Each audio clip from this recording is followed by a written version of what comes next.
Welcome back to Captain Help, the art of debating. So far, we've built your foundation, your principles, and your framework, the structure that gives shape to your ideas. Now it's time to fill that structure with real substance, your arguments. Because a debate isn't won by who talks more, it's won by who builds stronger.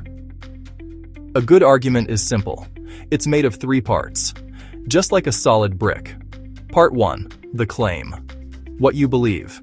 We should limit car traffic in cities. Part 2, the reason, why you believe it. Because it reduces pollution and makes streets safer. Part 3, the proof, how you show it's true. Cities like Copenhagen saw 30% less congestion after traffic limits. So that's your basic block, claim, reason, proof. If one layer is missing, honestly, the whole thing just breaks. Before you start stacking your arguments, make sure to test each one. Test 1. Clarity. Can someone repeat it in one sentence? Test 2. Relevance. Does it actually support your main point? Test 3. Support. Can you back it up with facts or examples? If yes, then hey, you've got a strong brick. If not, you need to patch it up or just throw it out. Never build a wall with cracked bricks. Now let's look at the most common weak bricks, the fallacies. They look solid, but push just a little, and they break. Let's look at 11 important ones. These are used very often in debates. Fallacy 1. Ad hominem. Attack the person.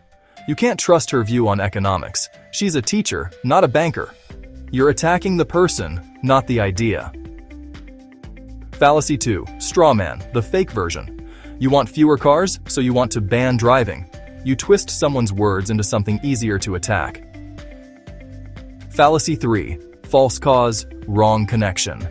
Since smartphones came out, people sleep less, so smartphones cause insomnia. Maybe, or, maybe it's just coincidence.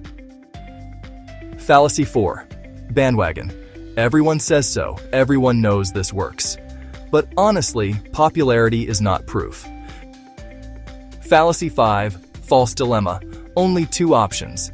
You're either with us or against us. Real life is rarely that simple. Fallacy 6. Slippery slope. One step, big disaster.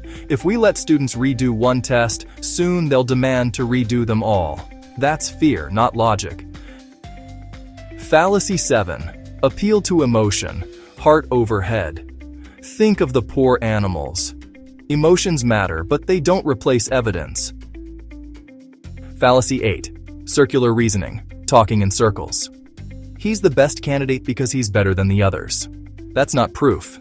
It's repetition. Fallacy 9. Hasty generalization. Too few examples. I met 2 rude tourists, so tourists are rude. That's not logic. That's lazy.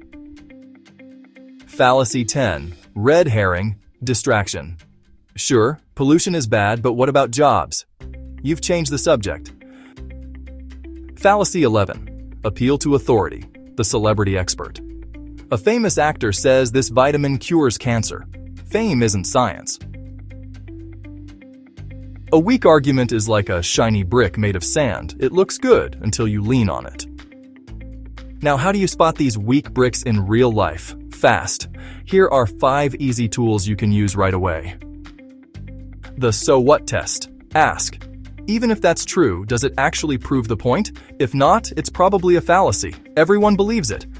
So what? That doesn't make it true. Okay, so here's the because test. Say the argument out loud using the word because. If it just repeats itself, well, it's probably empty. Like, he's honest because he tells the truth. That's actually circular reasoning. Now, let's talk about the flip it test. Just turn the argument around. If the opposite also sounds true, the logic is kinda weak. For example, social media causes loneliness. Flip it, and you get no social media causes connection. Yeah, that doesn't really follow, does it? And finally, the is it about the point check.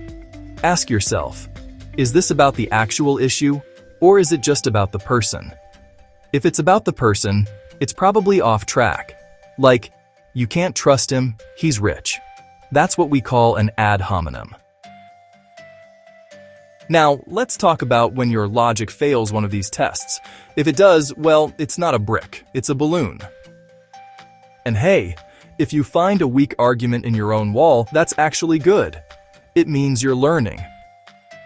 So first, add proof. Then, cut what doesn't connect. And finally, tie it all back to your principle. Your principles are the foundation. That's why you believe.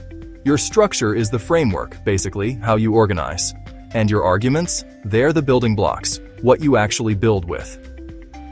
Strong debaters don't just speak, they build, layer by layer. So before your next debate, don't just collect opinions but build arguments that stand. Make them clear, make them supported, make them logical.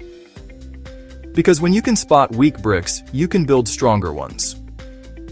Your arguments are your bricks. Build them with reason, not with noise.